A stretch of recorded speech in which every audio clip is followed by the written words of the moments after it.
not comforting. Only a wilting bouquet hinted at life outside. The flowers, once vibrant, now drooped in the stale air, their colors fading just as hope seemed to fade from the room. Clara watched a petal fall, a metaphor for the pieces of her life slipping away. Each petal that dropped was a silent marker of time lost, of moments that could never be reclaimed. My visitor, a friend from a lifetime ago, finally moved. The small sound almost broke the spell. For a moment I remembered the world outside these walls, the laughter we once shared, now replaced by uncertainty. Liam looked older, his face lined with worry and regret. The years had etched themselves into his features, and the weight of unspoken apologies hung between us. He hadn't spoken much, just sat there, a silent sentinel of their painful past. His presence was steady, but the distance between us felt insurmountable. His presence was both comfort and torment, a reminder of a bond that had broken. The memories we shared flickered in the silence, both a balm and a wound. We're here, in this cold, white room, trying to find the pieces. We search for words, for meaning, for some way to bridge the gap that has grown between us. The silence between them was heavier than any blanket. It pressed down on their shoulders, filling the space with everything left unsaid. Years of laughter, now replaced by a single shattering moment. The photos on the bedside table were a reminder of what once was, now overshadowed by the present. I wish I could say something to fix it. I wish I could reach across the distance, but the words catch in my throat, too heavy to speak. But sometimes there are no words. Sometimes all that's left is the quiet company of shared pain, and the hope that, in time, silence will give way to understanding. Clara described her pain as carrying a bullet. Not a physical one, but something forged from the deepest betrayal. It was as if a piece of cold metal had lodged itself inside her chest, invisible to everyone else, but impossible for her to ignore. Every breath reminded her of its presence, a constant ache that never let her forget what had happened. It's a wound that isn't just physical. It's a soul wound, one that seeps into every thought and memory. The pain is everywhere, my chest, my mind, my spirit. I feel it when I wake, and it lingers long after the world has gone quiet. The ache was constant, flaring with every memory, every echo of his voice in her mind. It was as if time itself had slowed, forcing her to relive the moment of betrayal over and over again, unable to escape its grip. I know I fired the shot. I can't take back what I said, no matter how much I wish I could. My words were just as deadly as any weapon. They cut through her, leaving wounds no doctor could see. I see her face from that day, the trust shattering in her eyes. That moment haunts me, replaying in my mind like a nightmare I can't wake from. Now, seeing her attached to wires and monitors, the reality of his actions was crushing. The weight of guilt pressed down on him, heavier than he ever imagined. The doctors can steady my heart, keep my body alive, but they can't cure the memory of a trusted voice cutting deep. That pain lingers, untouched by medicine.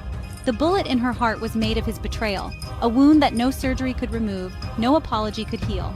My body is screaming the truth my mind can't process. The pain is overwhelming, and I don't know how to silence it. It's a cry for help, a desperate plea for someone to understand the depth of my hurt. She wondered if this bullet could ever be removed, if healing was possible, or if she would carry this pain forever, or if it was now a permanent part of her, a scar that would shape every heartbeat from this day forward. Words have power. They can build or destroy in an instant. Now those words echo in the sterile silence. They're the ghosts of a friendship that died. I remember every syllable. They play on a loop in my mind. I said things I didn't mean. Intent doesn't matter, the impact does. The impact was catastrophic, creating a chasm of hurt. I replay that conversation, wishing I could take it all back. Words, once spoken, take on a life of their own. He underestimated their lasting power. The weight of what was said destroyed trust, the foundation of any relationship. Rebuilding trust is monumental. It takes more than an apology. That was the challenge they now faced. I'm sorry. The words felt impossibly large in the quiet room. Forgiveness is hard. It's not a switch, it's a journey. Hearing his apology is like a sound from a distant shore. I'm not sure it can reach me. Forgiveness means letting go of the power the hurt has over you. Not forgetting, not condoning. I have to ask if I could ever trust him again. The biggest barrier is the fear of being hurt again. My apology isn't a magic eraser, it's just the first step. Forgiveness is a two-way street, built one plank at a time. Both must be willing to walk toward the middle. Maybe this is the beginning of possibility. The bridge of forgiveness is fragile, but it can be built. In the end, what truly matters are the people who show up, those who choose to sit with you in the sterile, uncertain rooms of your life, even when words fail and silence lingers. Their presence is a quiet promise that you are not alone, no matter how heavy the moment feels. My presence, as painful as it was, meant our bond was worth fighting for. I sat there, holding your hand, feeling every ache and fear, because I knew that sometimes just being there is the bravest thing you can do for someone you love. Clara slowly began to heal. Each day brought small victories, a deeper breath, a steadier step, a glimmer of hope returning to her eyes. Healing, I realized, is rarely a straight line. Her physical heart grew stronger with every passing day. Her emotional heart, though, mended at its own pace, quietly stitching itself together with every act of kindness and every moment of courage. Some wounds never disappear, no matter how much time passes or how much we wish they would. They close over, but leave a scar, a silent reminder of what we've endured and overcome. The scar is not weakness, it's survival, a testament to resilience and the battles we've faced. It's proof that we made it through, even when we doubted we could. Forgiving Liam didn't erase the scar, it made it part of her story, woven into the fabric of who she is now. The pain became memory, and the memory became strength. Our relationship is forged in regret and forgiveness, not easy laughter. We learn to sit with the hard truths, to hold each other through the storms, and to find meaning in the struggle. True connection isn't about perfection. It's about showing up for the messy parts too. It's about being there when things fall apart and helping each other find the courage to begin again. We all carry scars, visible or hidden. Each one tells a story of pain, survival, and hope. A story that connects us in our shared humanity.